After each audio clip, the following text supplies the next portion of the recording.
Lions TV, this is your post-match analysis video for last night's 1-0 win at the Den against Watford. Trying something a little bit different today. I'm joined by Kenny. How are you, mate? I'm good, thanks, Dan. How are you?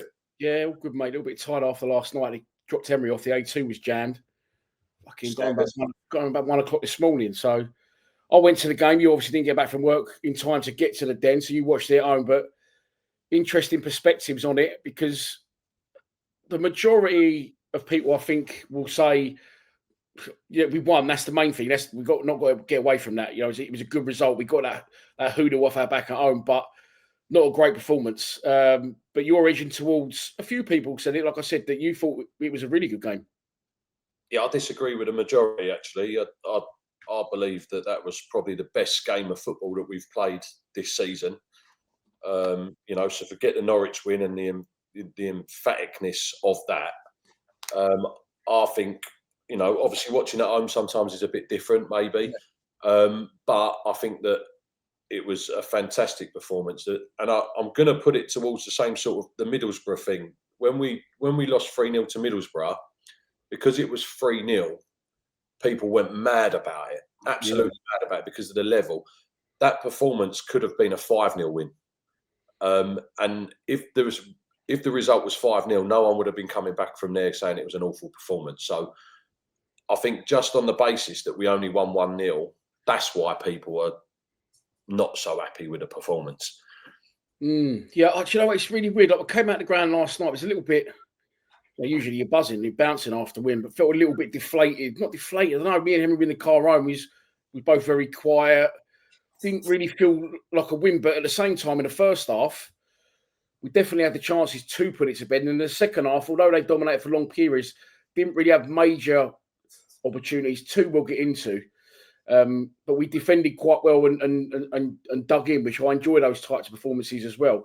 Let's start out with the squad for last night. The newly painted white seats with the Den in the background, unbeaten with the white seats.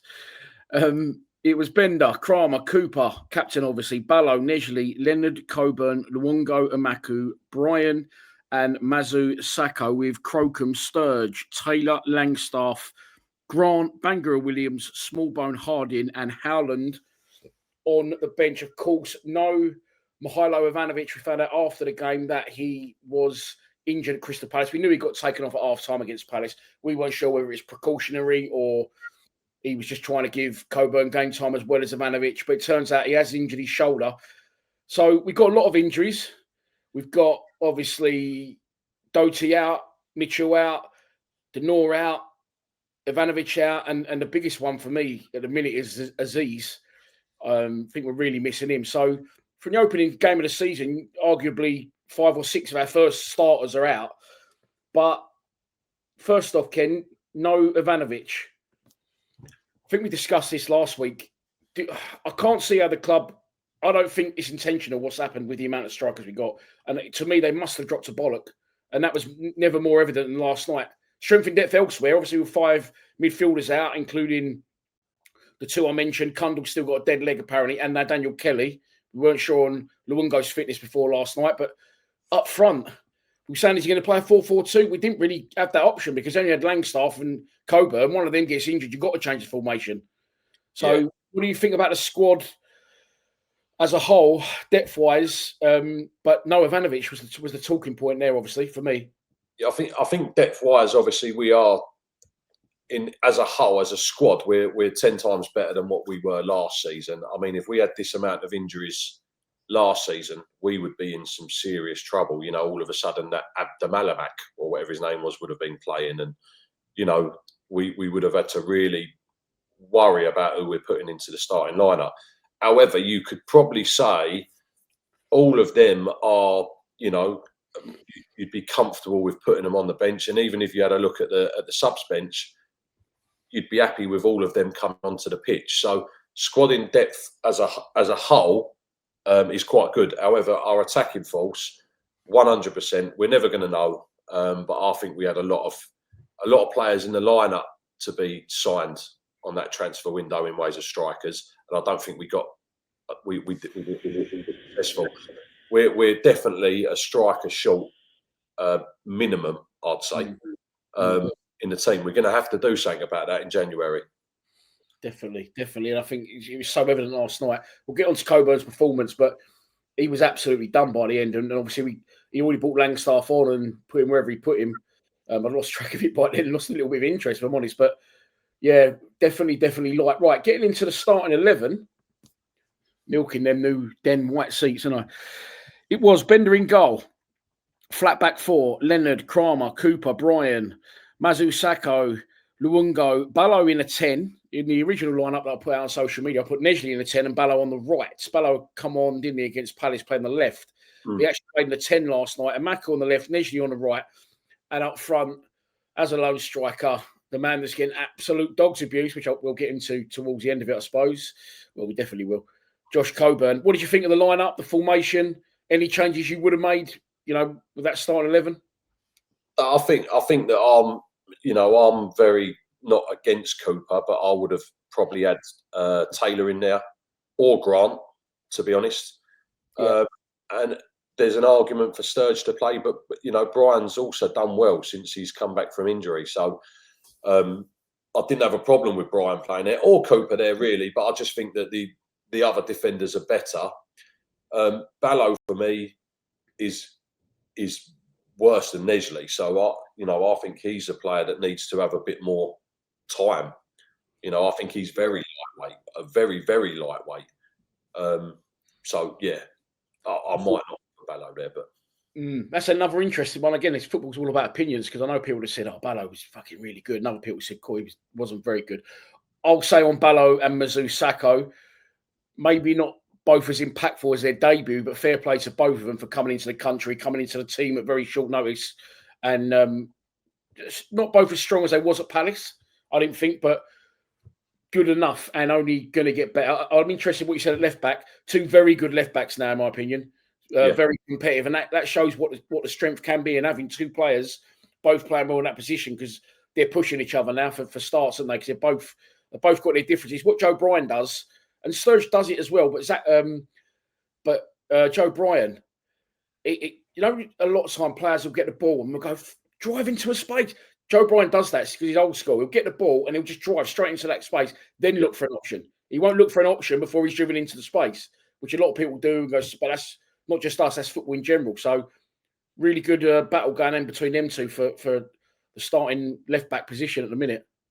Yeah, I think that Joe Bryan's probably a bit more creative than Sturge. Yeah.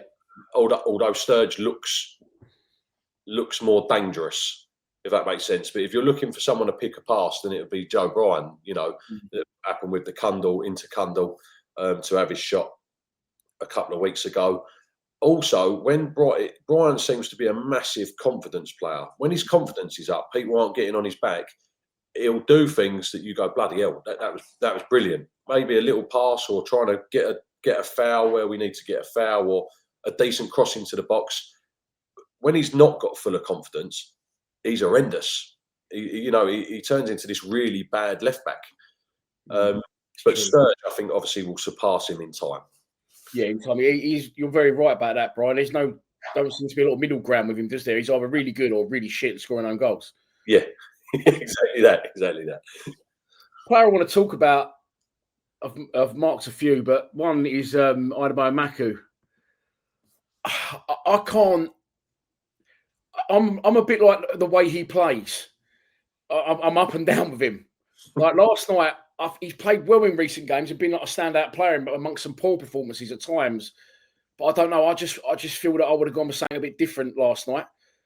But look, we got the victory, so let's not knock that if I can get my words out. Yeah, what Emakhu's performance last night? Yeah, I thought it was good. He's one thing we used to say about Emakhu is give him a run of games and then we'll see where he's at. He's a fantastic attacking outlet. He's got his opportunity to shine, because he probably wouldn't normally be playing all these minutes if Aziz wasn't injured. Yeah. And the thing is that he's got raw pace. He's not going to get everything right. He's still a young player. But what he does is he's brave, he's forward thinking, and he gets us up the pitch. You know, so if you can knock it into a space, you know he's going to get it, or we're going to get a throw in, we're going to get a corner, or he's going to deliver a ball into the box. He's going to do one of them three things, or he's going to whack it over the bar. But we've pushed with Emakhu in the team. It pushes the whole team further forwards. Yeah, it does. You can't say that defenders ain't petrified of his pace. You know, it makes them second guess. So I'm happy with him there. At times, I think I don't even think you can be too brave or too exciting in a football game, but it sort of translates into his games with like his head loss of his shots and shit sometimes, doesn't it? Like you just feel he just needs to, all that's brilliant, but it just needs a little bit more composure in that final third. It's like he's feeling the excitement and he wants to try so hard to make things happen, and he does. And like you said, he drags the team up the pitch brilliantly, regardless sometimes of if his shot does hit rose head or his cross don't go where it should. He still drags the team up. But that rawness and that excitement and the braveness sort of is almost too much because it translates into his final ball sometimes. But do you think in time that will come, or do you think he's become quite a while now? He's been very in and out, like you said, and it will give us the chance to make that judgment probably with Aziz still out and no news on when he's back. I think that he gets a lot of dogs abuse, Emakhu, for not a lot.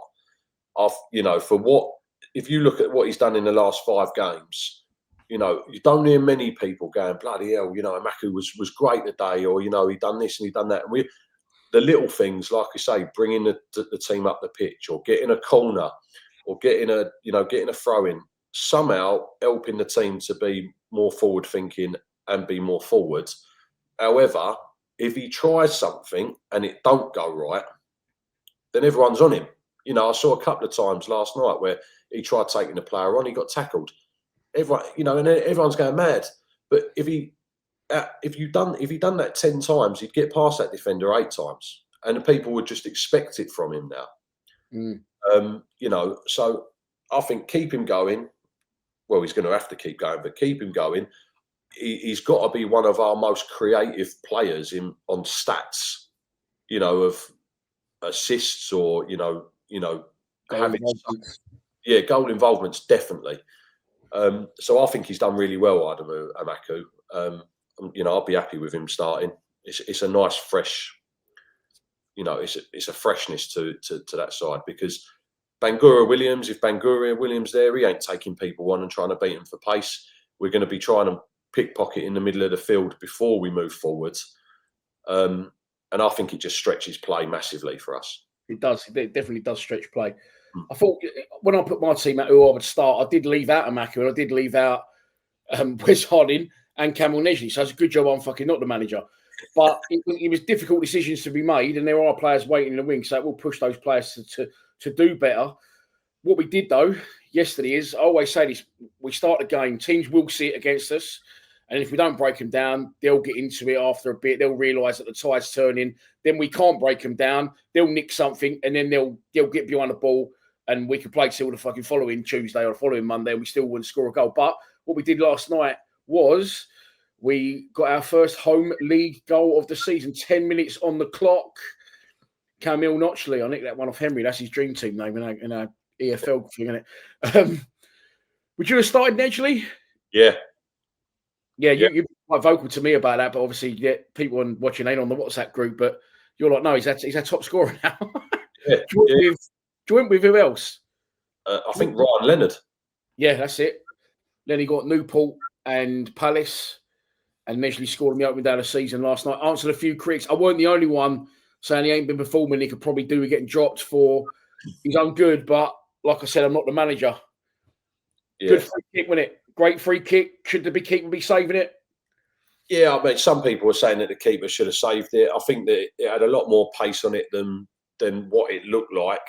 You know, it's hit the back of the net in it quite hard.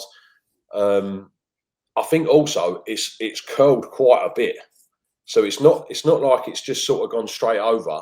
I think that's why the keeper struggled, because he's put quite a bit of whip on it. So it's gone away from the keeper, and he's dived. Excuse me, he's dived then quite late and smashed his head on the post. But fuck, I really knock his teeth out. Yeah, but it turns out he hit himself there. Like, you know, yeah, he didn't hit his head. He was milking it a bit, I think. But what I will say is, forget the goal. I felt like he got stuck in more. I felt like he had more energy, and again, I feel like he's helped stretch play yesterday. I didn't see him back out of challenges, and I think because we were so much further forward, and the pitch is more stretched in that formation, it gives someone like Nesley a lot more space. He did seem to have a lot of space last night. I noticed that. Yeah.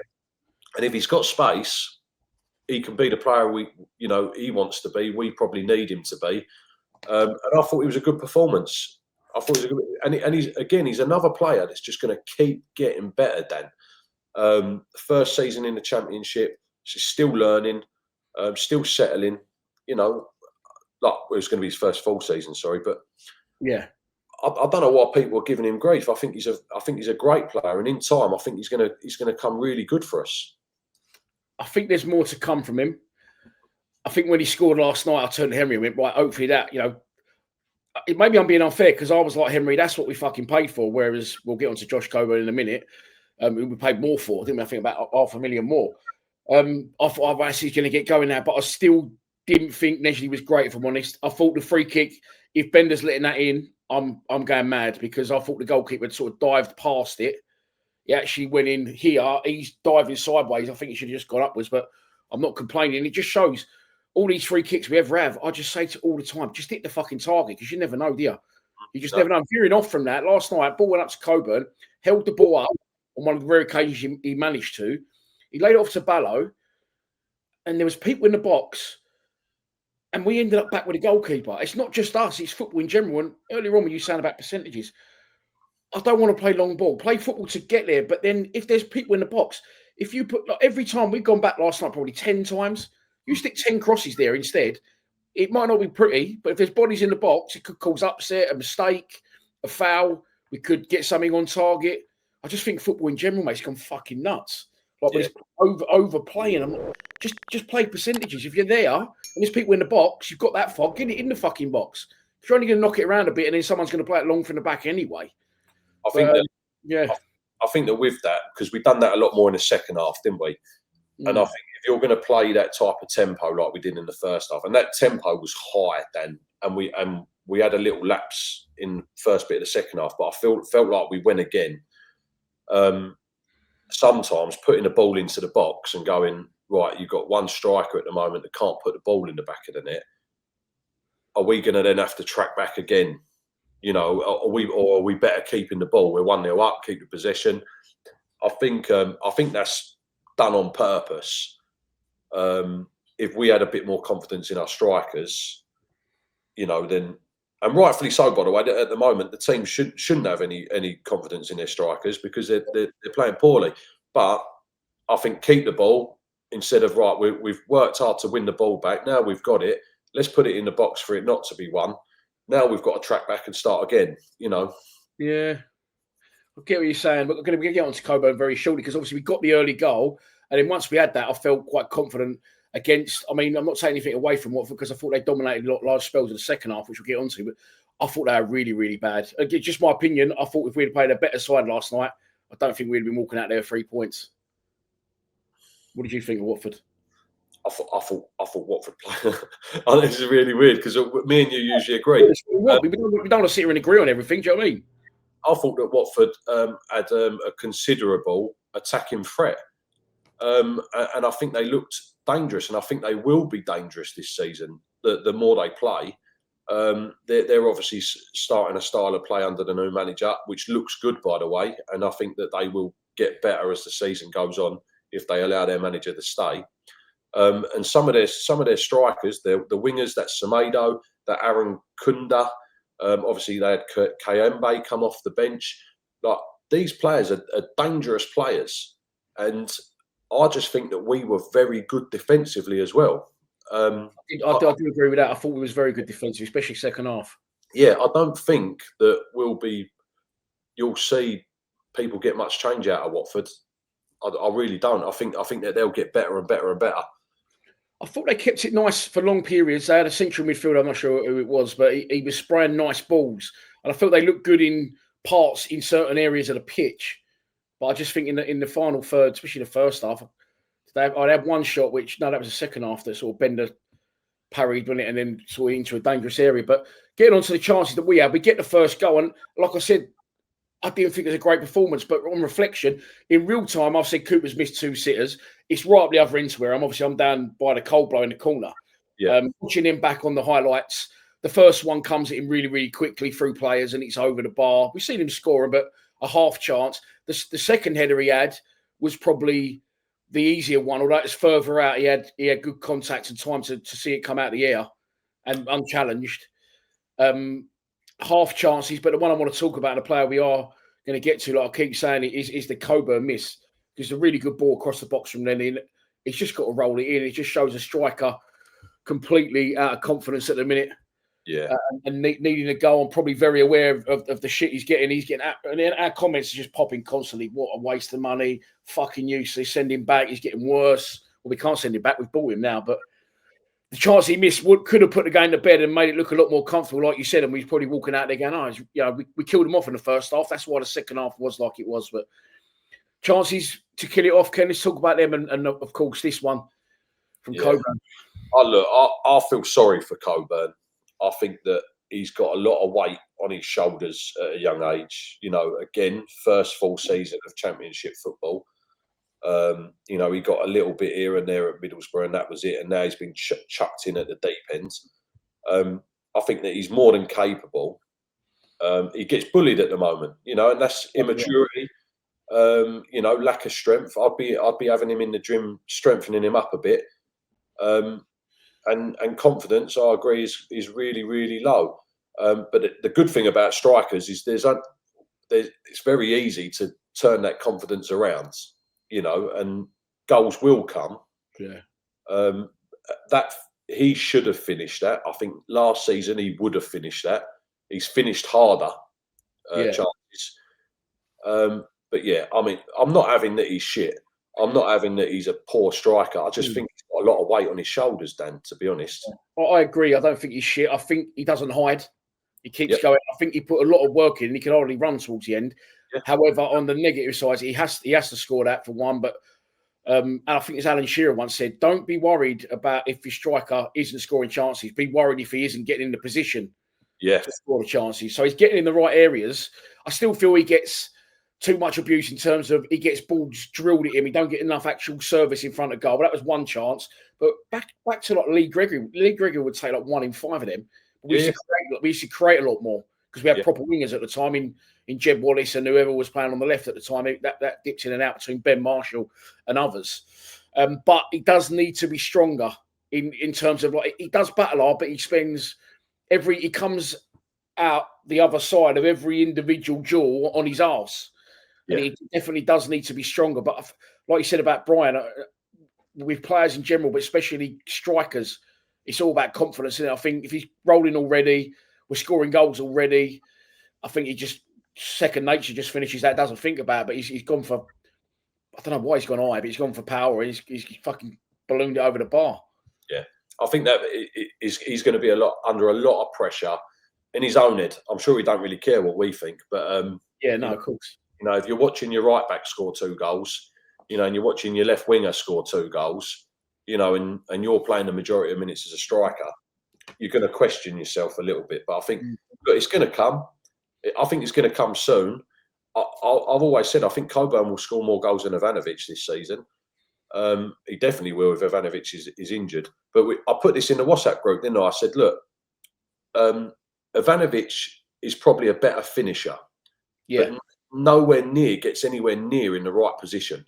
Whereas Coburn seems to get himself in the right positions, but just can't finish at the moment. Yeah. And I'd rather have a player that can be there. And like you say, it might take 1 in 3, 1 in 5 chances. Someone that ain't getting in the chances at all. I haven't seen Ivanovic have a shot this season. It's just sort of been like Coburn. I mean, I'm thinking of one that come across the box for Coburn at Charlton. He volleyed it wide, and everyone gave him shit then. But he's getting in those positions. Didn't even really notice Ivanovic was on the pitch against Charlton. Like he's sort of lost his like positional sense. He's he's not there where he should be, is he? It'll come with Coburn. I guarantee it'll come. I've probably never been so confident about a striker for a long time. I think he'll do well for us, Dan. We had an attacking lineup last night. Although one up front, I thought he'd go same formation as Palace, which was 3 centre backs, 2 wing backs, 2 midfield, then 2 10s in behind the one. But he went with the intention, I think, of giving that service to Coburn with 3 in behind the one. But it just didn't really work out. Although, I mean, it didn't work out. We had chances, didn't we? The goal we scored, set piece, can't knock that. The Coburn one's a big miss. The 2 sort of half chances for Cooper, I would say the second one was a better chance. But half time, 1-0 up, was pleased with it. But you think, are we going to be, led to miss those Rue chances? Yeah. Miss those Rue chances? Yeah. Rue those missed chances. How did you see the second half as a spectacle, as a performance from us? Yeah, brilliant. I don't understand the negativity from it, and you can't. We played with such a high tempo, Dan, in that first half. We were all over them. We battled for every ball. You can't do that for 90 minutes, professional or not. And what you have to do at some point is rest up and allow the other team to play. I don't think and as I say, I think Watford are going to be a dangerous side. I think they're going to score goals. We didn't give them anything. They had nothing, really. We defended so strongly. And then what we decided to do, I don't know whether he changed the formation, is, right, we're going to sit a little bit more, defend a little bit more. Yeah. And then what we do is we try and cut them on the break as and when we get the chances. Well, that was the thing that he did. I mean, Pep Guardiola done it on Sunday. He got dog's abuse, got 1-0 up, sat behind the ball. They was dictating play, I thought, Watford, in my opinion. And I think he done the right thing, because what he did was he brought on Will Smallbone and then took out the 10. So we sort of went 3 central midfielders, and I thought Smallbone had a really impressive debut. Loads of legs, loads of energy, quick as well, pressing the ball high, which did give us a couple of chances to sort of counter-attack. The only one I can think in the second half is the one where he turns them over squares at the Ballo, and Ballo had plenty more time than he thought and sort of curled a shot straight at the keeper. Yeah. But other than that, in the second half, not much from us going forward. But yeah, definitely good management by Alex Neil, in my opinion, to bring Smallbone on. I'm trying to think. I'll get on to Langstaff. I know he come on, so I want to come on to the penalty appeal. Sturge come on, didn't he, for Brian? I think Taylor come on as well. But Smallbone was the one for me. Really good move from Alex Neil to bring him on and see what was happening. We've seen it so many times under managers at Millwall. Go, it's going to happen. It's going to happen. It's going to happen. Make the sub. It's going to happen. Bang. Other teams score. They make the subs. He changed the formation, made us more defensive, which could have led to him getting a lot more shit if they had a score, but they didn't. So it's a good move from Alex Neil in my book. Yeah, I think he's very proactive, Alex Neil. Yeah. Right, look, you can see what's going on. They're getting the upper hand, but they're not doing much. How are they getting the upper hand? Right, they're going through the middle. We got Luongo, who's probably on his last legs. You got Mazu Sakho, who's, he's still learning, but you can't take him out of the middle, in my opinion, at the moment. No. Let's shore it up a little bit here. And what better person to put in than a classy Will Smallbone, who's got fresh legs. I didn't think he was that type of player. I thought Smallbone was more of a luxury player, to be honest, but he looked like he was getting stuck in, working hard, and helping the team push further up the pitch, but be there in the defensive side if need be. I thought Smallbone, he thought his game management was very good as well. And I always say what we always say: we're missing George Saville, we're missing that. We're 1-0 up. We need to get the ball in the corner. We need to do the right thing to the ball, and as well as his energy, his drive and his tenaciousness and his desire to get on the ball. I thought he managed it really well with his decision making as well. And I think he played a big part in us seeing the game out. He was in there. He was part of that little melee that was in the corner flag right over by me to get it done. But really good addition, and I think he'll probably be pushing for a start on Saturday. The 2 chances that Watford had in the second half, they came late. The first one shot from distance, that did move a lot. Bender gets down, parries it, but I don't know really. It's a good save, right? I know. I'm always fucking on the keepers, and it's a good save, but you always try, if you can't hold it, which he probably couldn't have done, you try not to parry it back into a dangerous area, which he did, and we get a little bit of luck on that one. The geezer's so excited to get in, he almost forgets. He does forget. He fucking runs past the ball. Yeah. He's half leaning back when he skies it, and it's sort of a little warning shot fired. Yeah, I think that shot is too close to him to parry out, but too far away from him for him to catch it. It's one of them where you just, with that power and that swerve and where it's coming to you on your body, when you haven't got enough time to move, you just throw your body at it. Yeah. You just stop it, and I don't think he's really got any idea where it's going other than his decision making ain't going to go beyond that because it's coming quick. He's got to save it. In that instance, you want your defenders to react quickest, don't you? Definitely. Yeah. But yeah, is it a good save or is he's just chucked his body in front of it for me, and done what me and you would do, The other save, it's not even a save. It just hit him. He ain't got a clue what's going on there. It just hit him, and he's got lucky. I don't think it was right. So I think it's a fucking brilliant save because I don't think it comes in again in real time. There's so many players in the box. And he's up the other end. I wasn't sure. I thought it'd come off one of our players, but it's actually one of their players that flicks it around one of our defenders.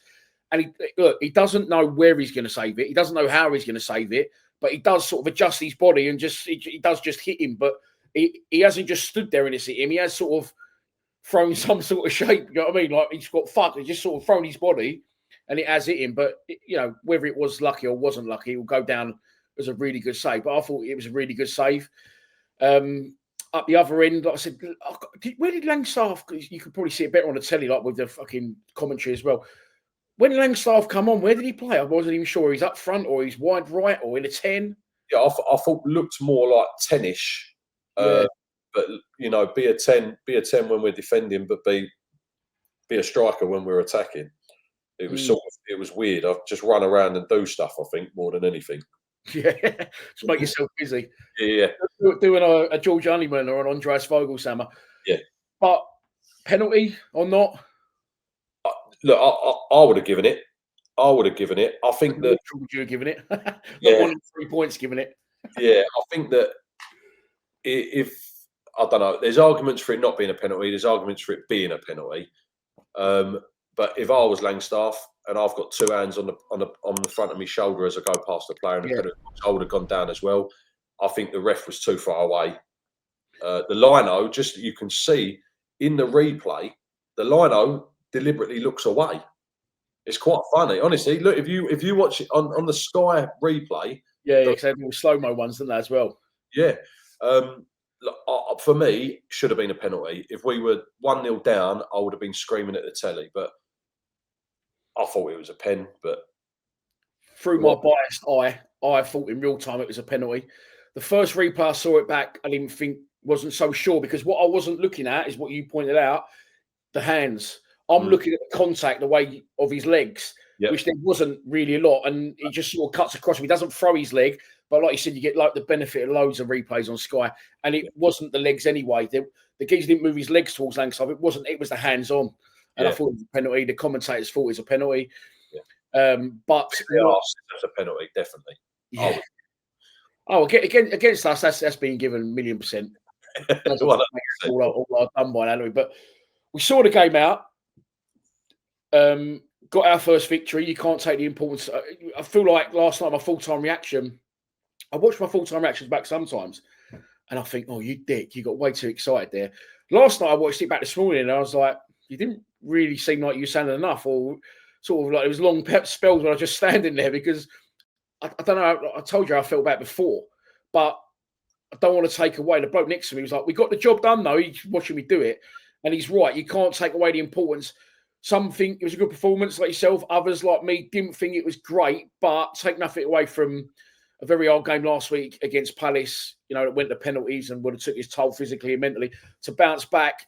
Still not play really well, in my opinion, but win a game and get that home hoodoo off our back. Yeah, look, I'd say this to Millwall fans, right? Is that, and I'm the first one to moan, right? I've spent half my time on this channel moaning about Joe Bryan. Not Joe Bryan. What's his name? What was it? Edwards. Joe Edwards. Was it Joe Edwards? Yeah, Joe Edwards. Gary Rowett. All these people moaning about all these things.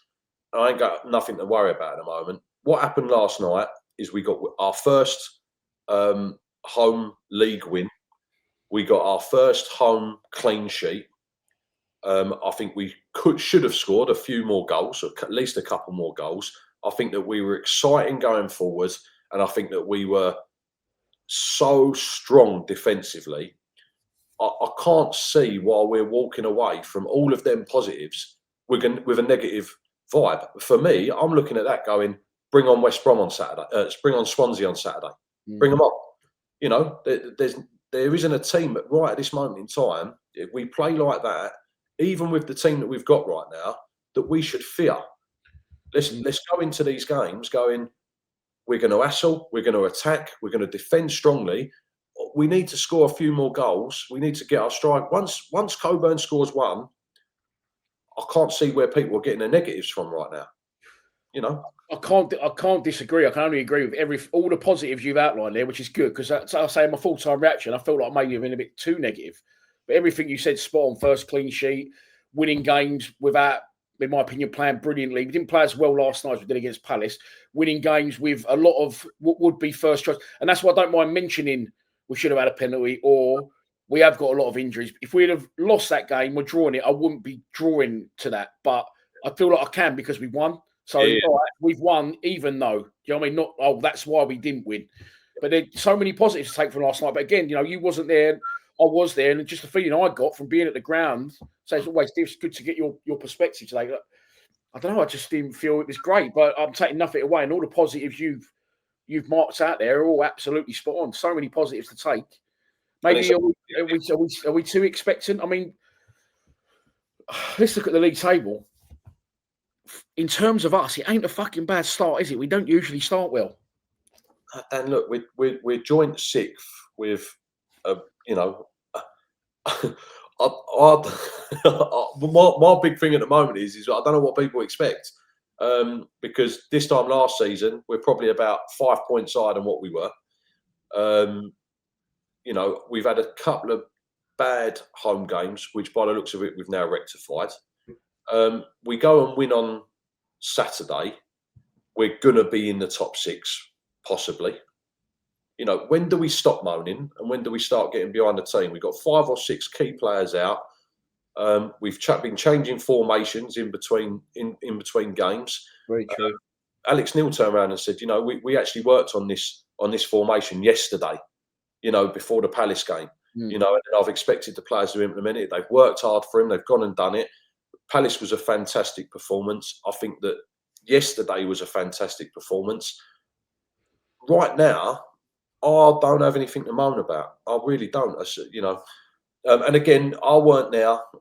Maybe if I was there, maybe I'd sound more negative. That might just be because I can hear people moaning about certain things in my ear, and you know, and then you start thinking it yourself. You look at it and you go, "Oh yeah, actually, do you know what? He's been playing crap or whatever."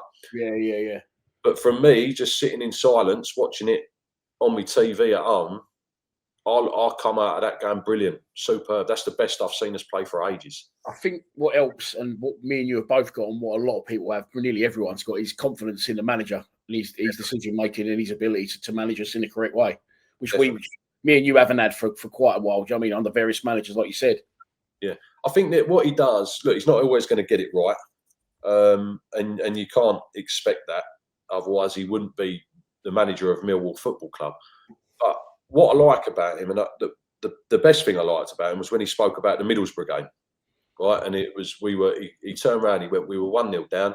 He said, I'm not the type of manager to, you know, just lay down and die. You know, I'd rather lose 3-0 and go for it and hope to get something out of it than to just sit there and play a 1-0 game out. And I think that he does genuinely try and change things positively, even if we have to be more defensive. I still think that he doesn't hide either, does he? Like with his after-match comments, he don't talk a load of bollocks. Which, like at the minute, I think Rowett used to do that a lot. And who's the best in the world at that? He's the current Rangers manager, Russell Martin. Yeah. He talks a load of old fucking bullshit. I'm hurt personally. You know, I apologise to the fans. Alex Neil don't pull no punches. He just tells it how it is. We're shit. He says we're shit. Do you know what I mean? But that's as Millwall fans, that's exactly what we want to hear. Yeah. What we then do is we go, fair enough. All right, you know all about this, right? So you're probably going to try and sort it out. Yeah, he's just said that. I'm going to try and sort that out during the week. You know, and then usually on the Saturday he sorted it out. Yeah. That's the thing as fans. When you only get a voice as fans, you don't get any influence. So when you're going with previous managers, why is he doing that? Why is he playing that way? Why is he playing that plan? They can't see it. And everyone can see it, but the manager just keeps saying the same rhetorical shit. But he actually goes and says things where all of us sort of fans go, yeah, that's what we saw. That's what we were thinking. Yeah, exactly. And he's got so much depth now to be able to try and change. My faults. The only person I wouldn't have in the team is Cooper. There's nothing against him. I just think we've got better replacements now. But I also get why he plays him. The only problem I've got with Cooper at the minute is he's growing a questionable mullet. Yeah, I know. He had him first goal last night, so he didn't score. But that's going to lead us on to our final topic. It's rolling at the bottom of the screen. Do you know who got man? I know who got man of the match last night. Did you know who got man of the match on Sky? Was it Luongo? It was Massimo Luongo, yeah. I thought we done all right. I didn't think he was man of the match. What did you think? Who was your man of the match? Who would be my man of the match? I'd probably say Del Boy. I probably would have given him man of the match. I think that the problem is these two players are quite similar. They do a lot of work that you don't recognise. Yeah. And I said to you, Luongo usually does everything right, and he's just one of them players that just plods. Mate, I'm going to hold my hands up. Sometimes I'll go like, I don't think he done a lot in the game, and then he got man of the match. And I'll completely be honest. Last night, I saw him make a couple of good challenges, but I didn't think. Look, we won the game by 1-0, and he's played centre midfield when he probably wouldn't be starting if we had other people fit. The age he's at, experience on the pitch alongside Del Boy, and I must have been wrong because he got man of the match. I didn't think he'd done a great deal, but it is what it is. We all make decisions. My man of the match, I've got one graphic left.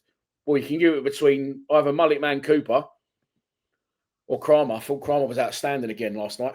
I thought they both were at the back, and it definitely limited Watford to, other than that corner right at the end, long range opportunities. Yeah. What a player he's turned out to be, Kramer, in his actual position, but I still think we miss him a bit at right wing back. Yeah, I mean, if you could have two of him, you'd be buzzing, wouldn't you? Yeah. I think that he is a class player. He's young as well, and he's got his head screwed on.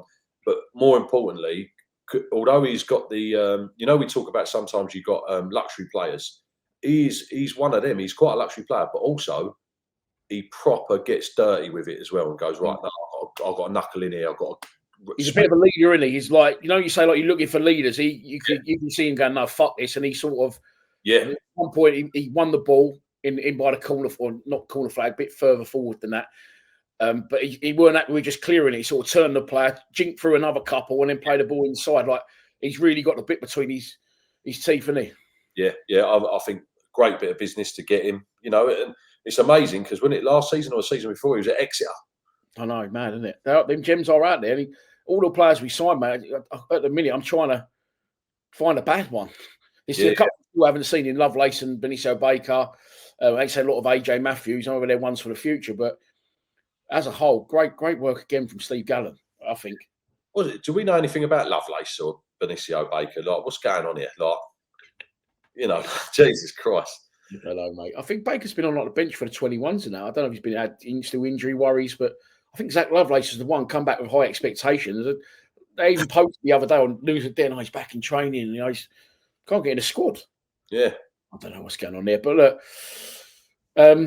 Was it a good performance? Wasn't it a good performance? We're all happy to win, of course. Let us know in the comments. Coburn, good game, bad game, penalty or no penalty. In the comments, let us know. Thanks for watching, and thanks for joining me, Ken. No problem at all. Thanks for having me.